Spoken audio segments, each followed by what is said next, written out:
I want to talk to you about autism. I'm Marcia and I'm Ryan's mom. And an autism diagnosis no longer has to mean game over.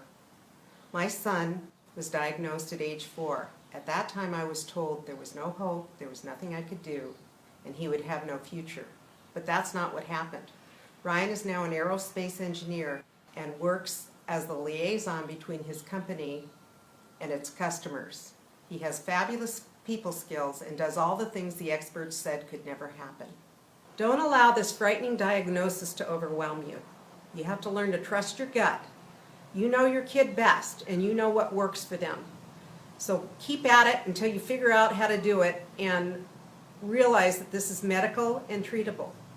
The medical makes it only possible for them to learn. You still have to catch them up on all they missed.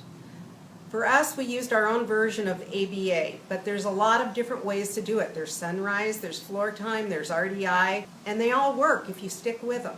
Keep talking to your kid even though they don't respond. That was the hardest part for me. Ryan didn't give me anything, not a look, not a smile. I didn't know he was hearing me at all. But he was in there listening, even though he couldn't show me that and he couldn't communicate it to me.